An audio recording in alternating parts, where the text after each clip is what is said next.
How's it going? Evening. Fine and dandy, thanks. How are you boys? Yeah, Tired, but good. Yes, thank you. tired. What you been up to, Good. Mark? It's been a busy week week. Workshop-wise, Monday, Tuesday, Wednesday, Thursday, it was 90 lace bobbins and accessories. And then Friday, I was prepping for a training course that I went on the Saturday. That Woodturning? It is, yes, I'm self-taught. I've never done a course before. So everything I know about woodturning, I've learnt from watching demos at Chelmer Valley or YouTube. But I had an email from the AWGB, not last week before, very spur of the moment, that said a demonstrators course has opened up. Do you want it? Oh, yeah. Yes, please. Now, how much is it going to cost? And it was free. Happy days. Absolutely wonderful. Well, I believe all AWGB courses are free. Yeah. So as members, they're all free. Because I think was yours free that you did, or was yours? Sorry, Gary, because you did one wasn't the demonstrators one, but No, not the one I done with Colwyn. No, that was through Martin Saban Smith, so that was a paid one. It wasn't an AWGB one, basically. So I was up at Michael Favage's. Sorry, Mark, I'm going to crucify your name at Dis in North Suffolk for a demonstrators course. So what did you do? You had to do a 5-minute talk on anything you liked. So I did mine on lace bobbins. And then I had to do a 20-minute demonstration, proper, as you would with a lace group with a wood turning group demonstration. But it had to be 20 minutes. You weren't allowed to go over. You weren't allowed to go under. And it was the same with the 5-minute talk. You had to stick to that 5 minutes. So I did a baby rattle. I forgot what they were called then. So a little captive ring, pair of captive rings on a baby rattle. And it went well. I thoroughly enjoyed it. One of the guys. How many were there? 4 of us plus Michael, but there was 2 of his club members were there, and a Canadian chap who turned out to be the treasurer of the AWGB. Oh, really? Happy days. So he was there, did some promotion for the podcast and myself. I booked Mick in to do a demo next year with the club.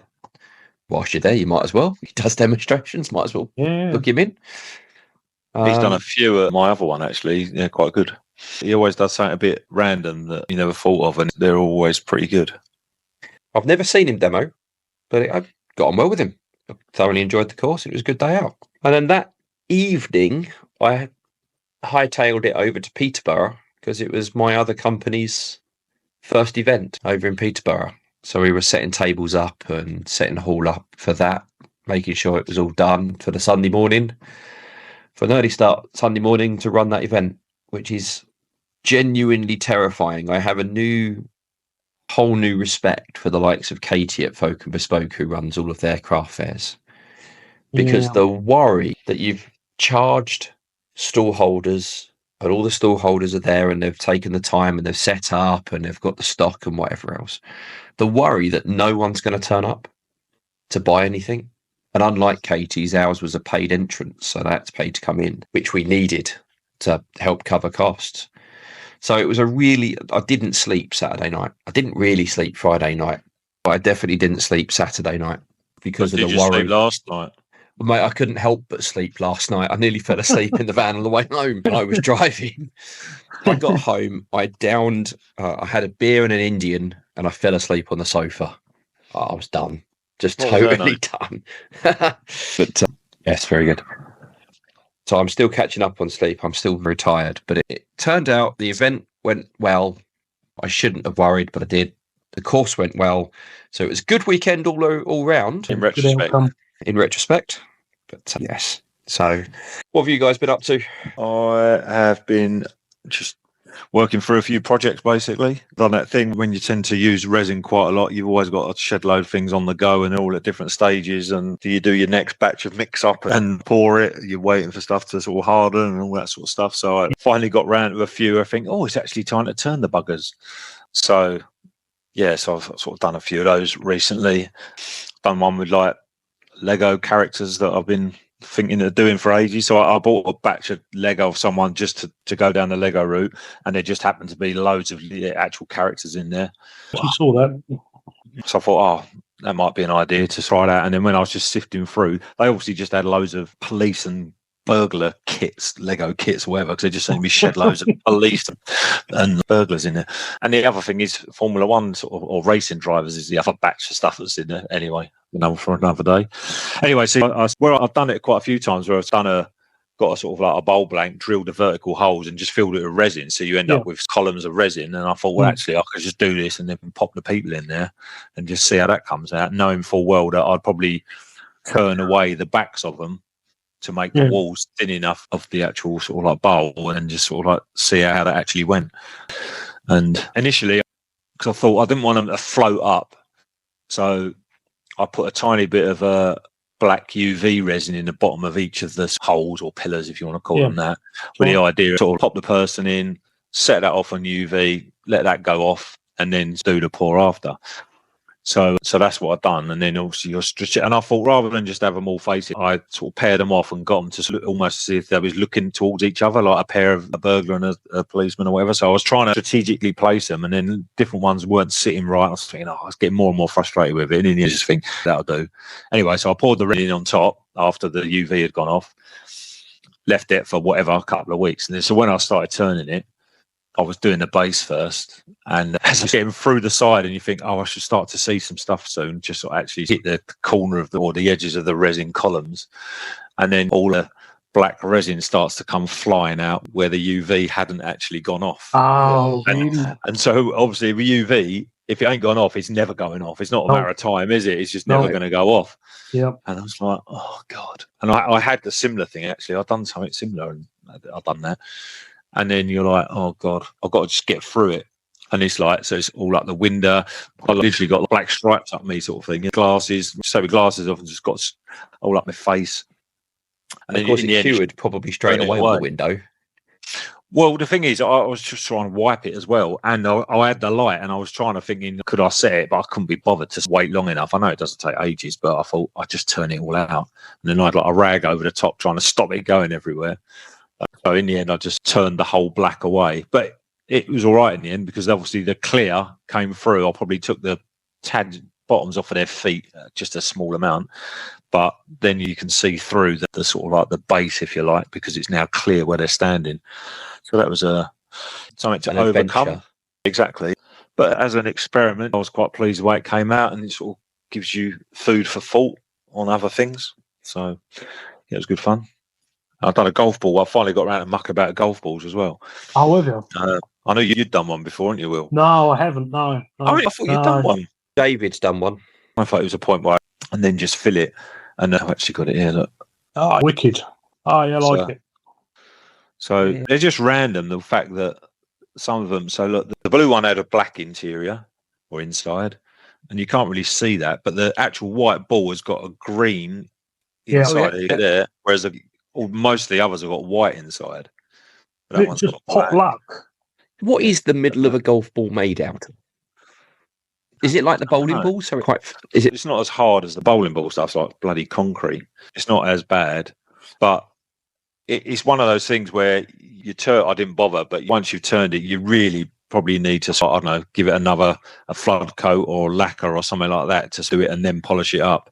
I couldn't be bothered, so I just sort of done it as it was, but I needed to be careful. I couldn't really use Yorkshire grit, because if you're putting that brown over it, it's going to sort of just stain the inside of the balls, so to speak. But it's all right. Nice to tick that off the list, as it were, so I know sort of what to do if I've done them again. So it's been mucking about those, really. I think one of your little crochet hook tubs as a golf ball would go well. Perhaps the crochet hook itself has a golf tee in the middle. Oh, what in it? A couple of golf things, and have a little pot with a golf ball.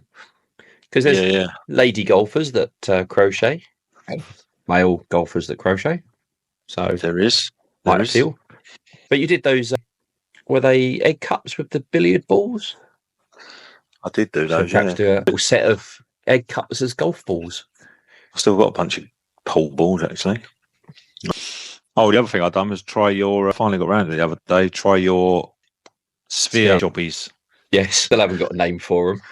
I'll tell you what. The 60-degree, obviously for mine, on the what's name work to treat. That's good, isn't it? That's sort of slotted on. So this is the sort of like on the tailstock revolving live centre mine was sort of 60 degrees. So Mark redone one and sort of done it at that angle. So it just slotted on. It was so much more sturdy. It was brilliant. I was waiting to hear from you about that so I can print them en masse ready for Wednesday now. The only thing I would say is that, which, to be honest, when I've used the other sphere ones I've done, I still have to put the sort of line of that stuff, that modelling material I use to just cushion it, because otherwise it just dents it massively, because you've obviously got to tweak it up enough to hold it. Then that'll just put the two rings in it. So if there was a way to soften the edge, curve it in some way or something like that, or ultimately you just, like I did, you just accept that you use like a liner or something like that. But yeah, look, I made that one actually. Look, the Burnham, look, come out nice. I do. That almost looks like a pool ball. Yes, it's about that sort of size, and it almost looked a bit like the old tennis ball with the way the Sapman Heartwood is as well. Come out nice, very tactile.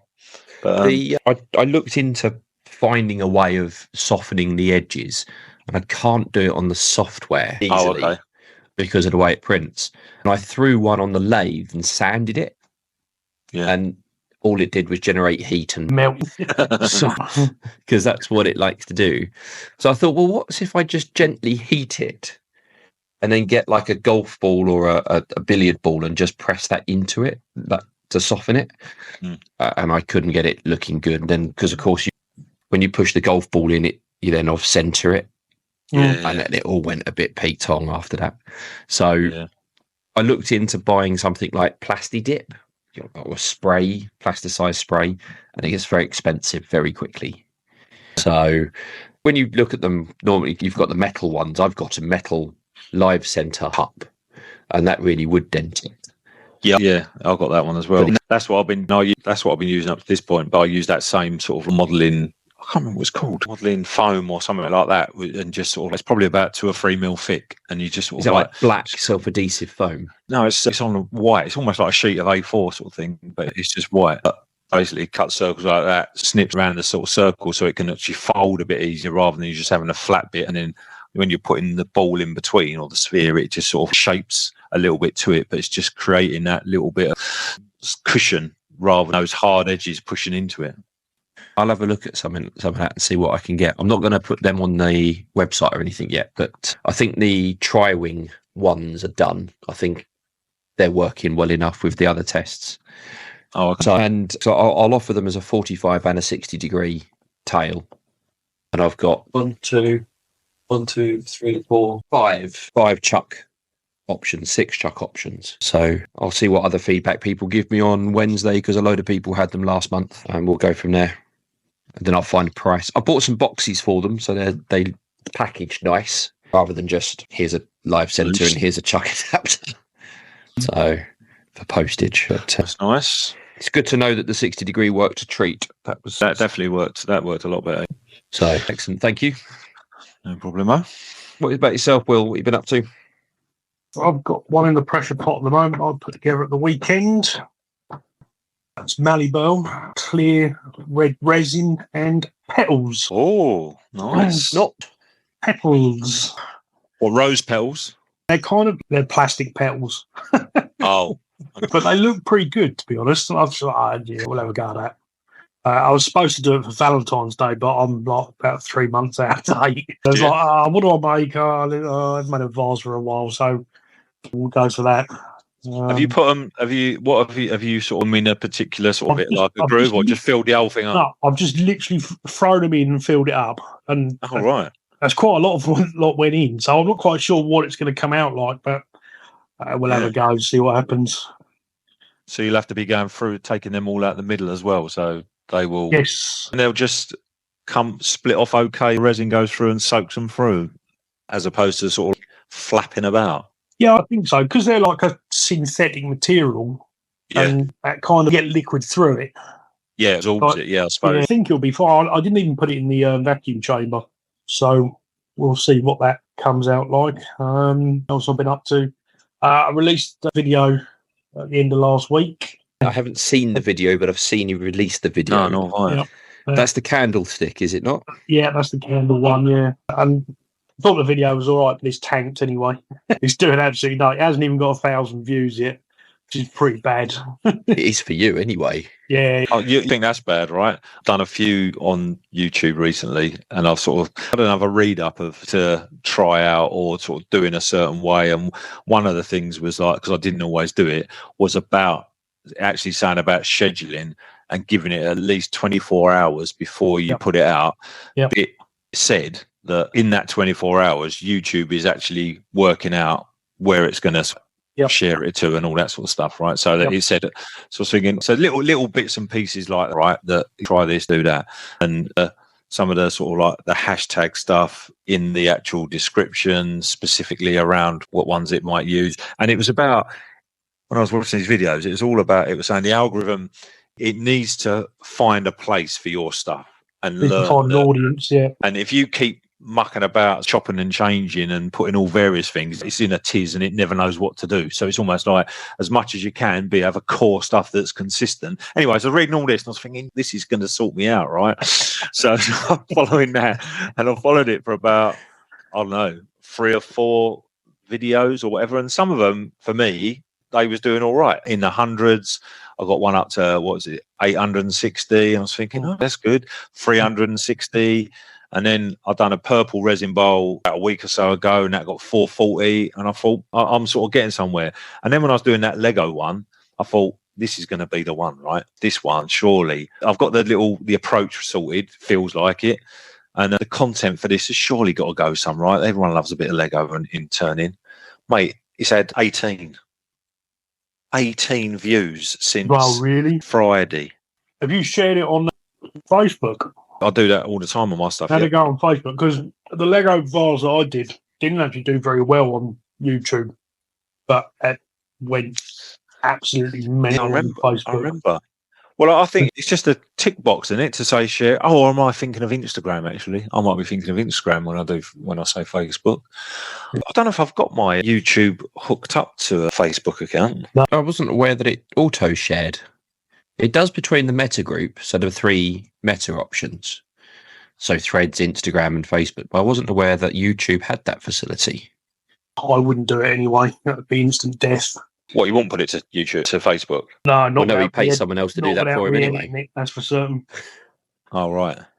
Well, the format for Facebook is different. The orientation for Facebook is different, isn't it? So, what I've started doing on my, because I was going through all that crap, because I still put it on Instagram, and I use the video editor, the freebie. Oh no, I didn't. InShot, that's the one I use on my phone.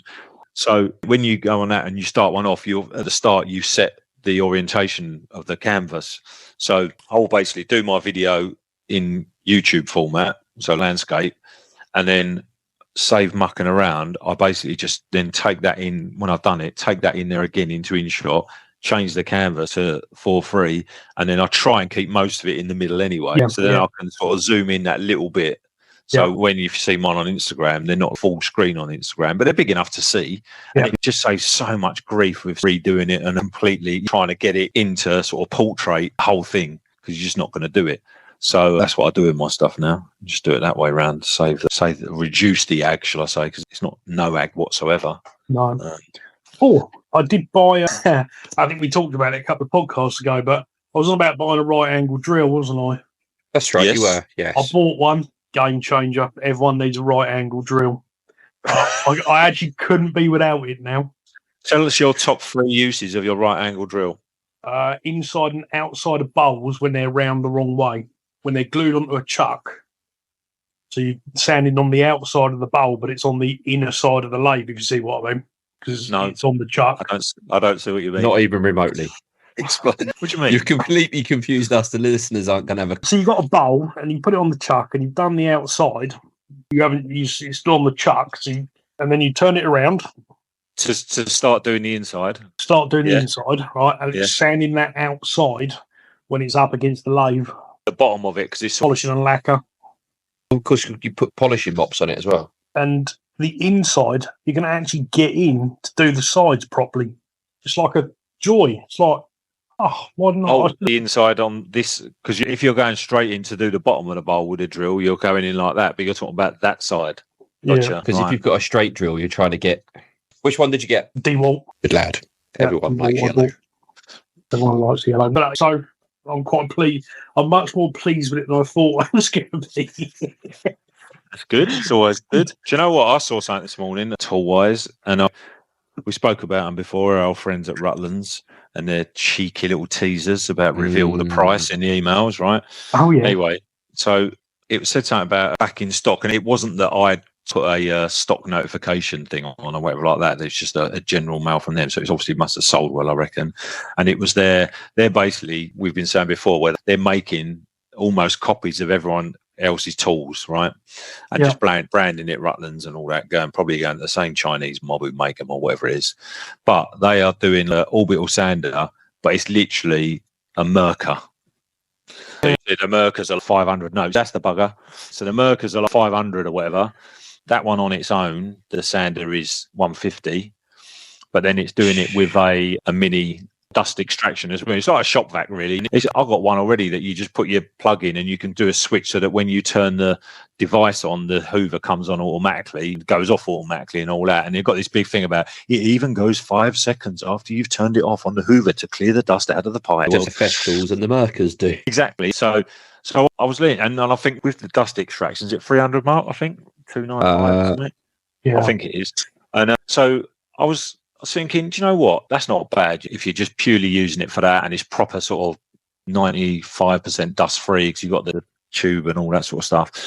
And then I was just starting to look at reviews. It's got a lot of good reviews. I think it's like 60 odd reviews, 4.5. Yeah. So I was just reading through, and I noticed that a lot of people saying, was really surprised by it. It's really good. I've had a Mercer and all this sort of stuff. And then loads of people were saying, and it's really good because you get a 3-year warranty with it. So they really standing by their tools to be able to give a 3-year warranty. And when I was looking, it was 1 year, thinking, what am I missing here?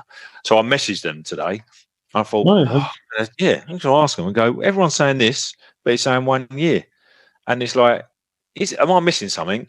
Or have you reduced the guarantee, the warranty to a year? Because if you have, that ain't great. It's like you had it at 3 years. Now I'm just starting to think, hold on a minute. And then the geezer come back to me and went, it is 1 year. And at the time of those reviews, it was 3 years. We've reduced it to 1. And I was thinking, that ain't good, is it? No, that's not good. That's not well behaved. That's literally put me off it. That sound is 80 decibels. It's quiet, isn't it? No, that's loud. No, it's very. When you read it, it's quiet. 80 decibels. If half hour at 80 decibels, you'll have hearing damage. It can't be, because if you read it all, it's going on about how quiet it is. They wouldn't be saying that if 80 decibels is mega loud. What they've got in their spec sheet. But this is it. Read the Gumph and you'll see about how quiet it is. The dust extractor is 65 decibels, and the sander's the 80. So you're talking 145 then, when you've got them both going. But it's 295 for both, which is a bloody good price. Yeah, that's what I mean. It is a good price. But that warranty thing put me right off. I thought, sod that. Do you wear ear defenders when you're sanding? I do. Do you? Got a set of ear defenders in proper cannons. I use isotunes, and I wear them all the time. Oh, even on the lathe, when I'm turning on the lathe. Because they're Bluetooth earbuds, but they are industry-rated standardness. If you don't like the inner ear ones, you can get this style ones from isotunes as well. They're not cheap, but they are industry approved sound deadening. That's my second set of them in 5 years. I've been using them. Battery will do all day. Isotunes. Isotunes, never heard of them. Oh, they're very good. People like Jackman Works are sponsored by them. They've got loads of options. You can get the ones which are just the earbuds as well, not the ones which the cable's attached to. And they come in green and orange. And then the bit that goes in your ear, that's quite a large foam one because I've got quite large ears. But they come supplied with 4 different options. And they thread on. There's a little thread. So that they're not just going to fall off, get stuck in your ear or anything like that. And I find them really comfortable. And I can listen to anything I like. It will never go loud enough to cause hearing damage, but I can't hear my thicknesser over them. They're that good. Oh, really? Yeah, that's good. So when I'm using my big planer thicknesser, can't hear it. So, it's good. I just have my music absolutely blaring out of my speakers. proper rock and roll. The whole time. It's like, and if I've got my extractor on and my lathe going, I just bring my speaker closer. The advantage of doing them is when I'm recording, I can still listen to music. So you're not going to get YouTube issues with that. That's why I have to cut. That's why I cut all my sound out. That's why I cut all of that out and then put a tune on it, because all of my stuff, well, 90% of my videos have got banging music on in the background. Mick Jagger going. Not Mick Jagger, mate. Come on. I'm in the rave scene. I'm just all over it. So I'm dancing. Foam parties on a Saturday night. Sawdust party. That's a good shout, that though, for thinking about the. You might make better videos, because funny enough, one of the now and again I sort of consciously think, right, don't have any music on, and I'll use the proper sound of the video. Right, I've done one recently. It was on YouTube actually, a penguins one, making penguins. Yeah, and that one, because it's got the sound from the start. I really like the sound, because it's like I'm sounding at the start, and it's because it's all sped up, it's proper and all this sort of stuff. I was thinking, I do quite like the sounds, and even when I watch other people's, it's quite nice when you hear all those different sounds and whatever. So when I'm like, I think they cut all the sound out because of the music. I do about 30 seconds of music at the beginning on my longer format at the beginning, just as I'm putting it on the lathe and doing the setup stuff, and then I'll have my end title thing, my end age. That same piece of music just carries on at the end, and then all the rest. There's something a little bit therapeutic about sped up chisel noises. I try and put as little as possible in music. So I mean, say I wear them all the time, and it saves my hearing, and I still get to listen to the crap I want to listen to, which isn't most people's choice of music. The other thing, a lot of time on sound as well now. Do you? Yeah, probably half the time goes on just sound, I would say. No way. What, editing out farts? Well, it's seagulls for him. There's not so many seagulls in the later ones because they're taken out. And it's winter. Don't tend to get so many of them in the winter. I don't know. They're still about. I live by the sea. The other thing is, even if you haven't got music on, if you've got dust extraction on, that's really annoying, because you don't want that now, and all this sort of thing. I don't have my dust extraction on when I'm filming. It causes a mess, but you don't have that in the background. And my dust extractor is right next to the little lathe. It's too loud, so it's just not on. But my overhead one's on. The record power. I don't know if you've got a record power, the Axminster one, your big box, fine one, the ones that mount to the ceiling. That's always on, but it's just my dust extractor. Even now I've boxed it in, it's still too loud. Yeah. Noisy bells, noisy beast. It's bloody good, but it's noisy. Did I say? Sorry, go on, mate. I was going to say, did I say on the last one? I don't know if I've done it then. I actually changed my dust bag on my dust extractor, so I've got like the big bloody Axminster one. So it's probably, I don't know how big are those bags, probably 1.2 meters high or whatever it is. And it's the first time I've changed it since I've had it. So I think I got in my workshop probably September, October time last year, and it filling, and you sort of think I'll do it at some point, but still room in there. And then I think it's time to change it. And there's literally probably about, I don't know, 200 mil left at the top, and I think, that'd be all right. So I thought, right, strategic, here we go, take that belt thing off, lower the edges of the plastic bag out of the little clips, and then as I'm trying to then get that bag off of the little platform, obviously all the dust is still up in the motor as well, and all the sides of the top of the bag are sort of folded in a little bit, and then as I'm pulling it out, it's like woof, comes from the top, that misses the bag, goes everywhere, and I'm thinking, Jesus, I must have about a third of the dust that was in the bag on the floor now, and it's like, oh my God. So I'll tell you what, I've absolutely learned, empty it halfway now. It's the best of plastic bag, for God's sake, do you know what I mean? So I'm going to start emptying it when it's half full. Are you disposing of the bags, or are you reusing them? You emptying the bags and putting them back on? Well, that was a bit of a dilemma, because you think it's sawdust and whatever, but us resin boys, there's quite a lot of resin in there that's never going to disappear anywhere. So the black sack or black sack? So, or did I take it down the tip and do the old customary, put loads of other bags around it, keep an eye out who's looking where, run here, run there, boom, right, there's no one there, get over to the green waste, get over there with your big bag, run up the steps, have a quick look around, and then you just flip it over, give it a little thing like that, and all of a sudden there's like nuclear bombs gone off, and then when they're done like that, and turning around, and everyone's looking up in the air. What is that mushroom all about? And you can't deny it's mate. not you because you're covered in it as well. Don't know, mate. Don't know what you're talking about. So that's how I'll get rid of that one. But might be a bit easier if I'll do it half when it's full half time next time. Tend to put mine in a black sack, but I don't have a bag. Yeah. Mine goes in the plastic. I've got the big blue canister, haven't I? That it all goes in first, and that I fill up every couple of months. So I have to somehow. I can't just take that to the tip. Just can't throw the big blue barrel over my shoulder and throw it in. So that has to go either on the garden if there's room, but I'm running out of room on the garden. Seriously running out of flower bed. So it's in a black plastic sack, and it just because they don't want it for garden waste. They refused to take my garden bin for 3 months because I had sawdust in it. Really? Yeah. Southend Council don't like it.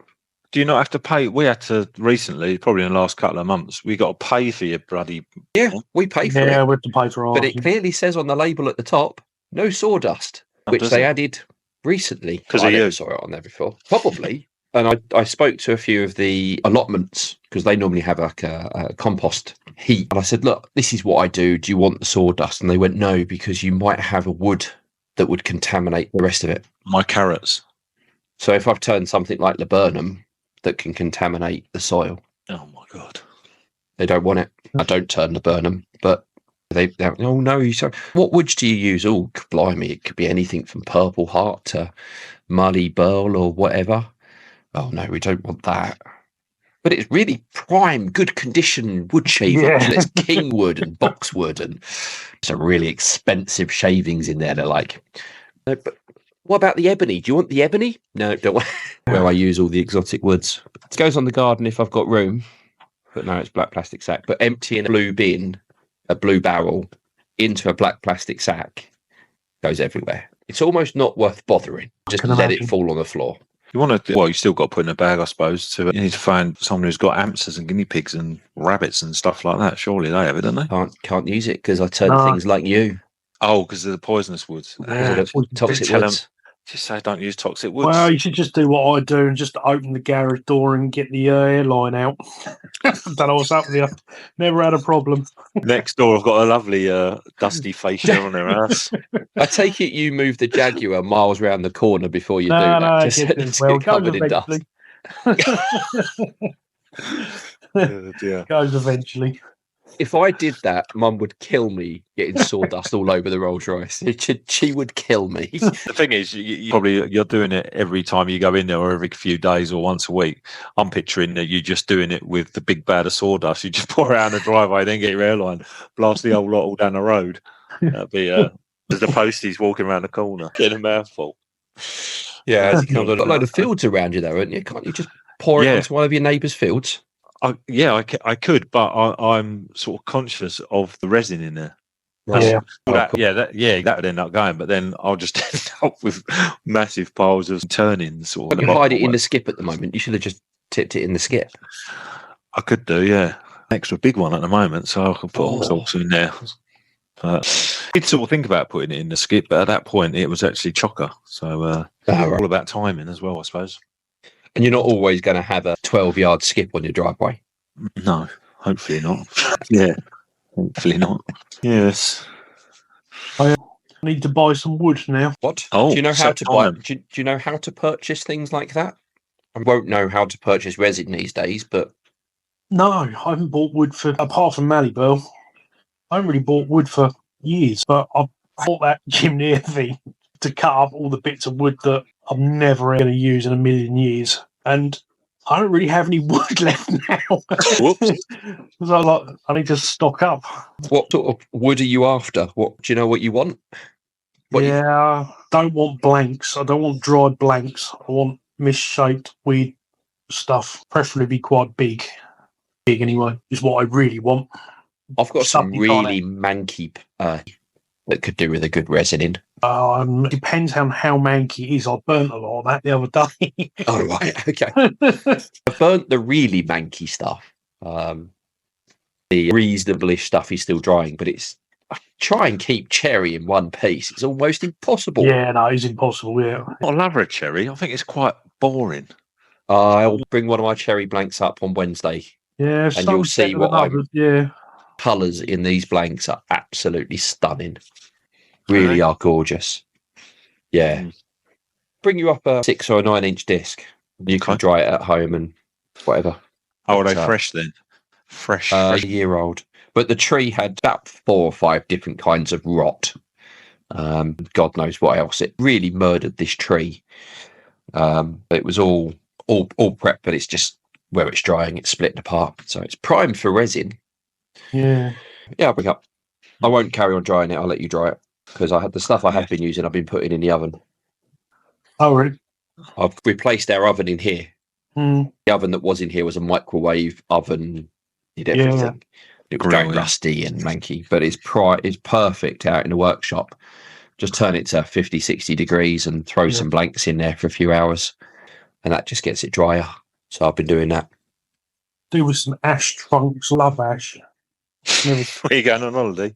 Oh, sorry. I can just imagine you in a lovely pair of ash. A new way of his wife saying you've got wood. Yeah. Oh dear.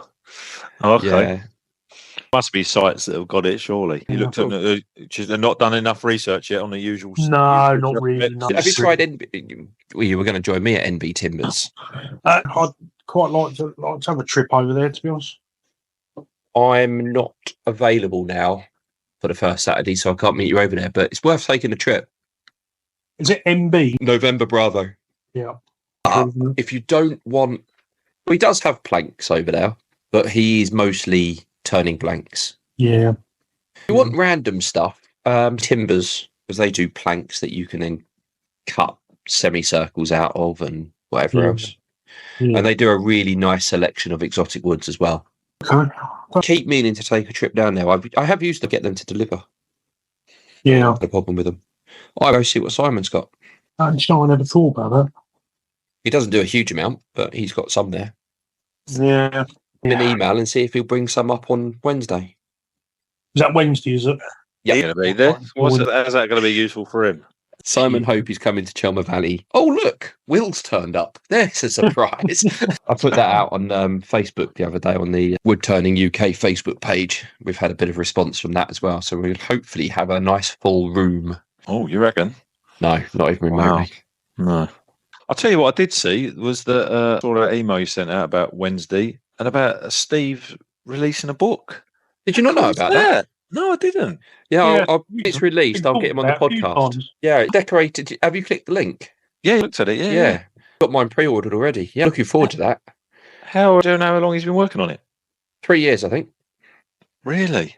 Yeah. Never get emails from you. You need to change my email address. Because you're a dickhead and you write in here. Send me your email address. Yours has flagged as on MailChimp as being Risk. Not quite what they called it. They put Will down. Deliverable. Or cleaned. I'll give you my work one as well, just in case. So Steve must be mega excited then. But if he's been working on that 3 years and it's literally got a week or so to go and it's coming out. I hope to get him to sign mine, whether he's going to be doing ones or not. I'm going to get him to sign mine. Just so I can signed copy. Where can you buy him?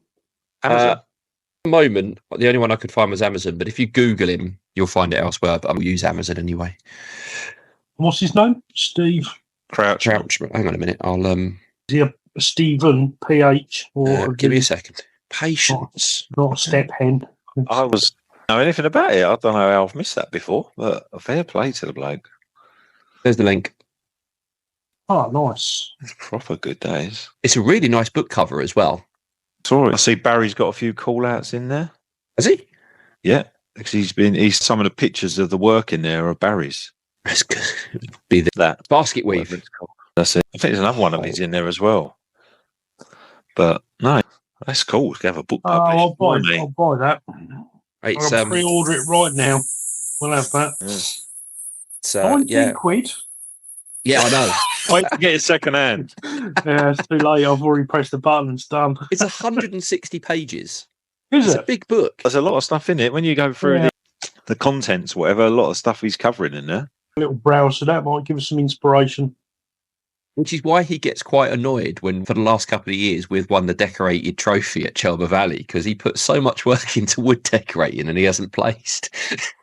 Oh, really? Yeah. Well, So I've in done a my couple of bit. weeks, we'll get him on the podcast when it's out.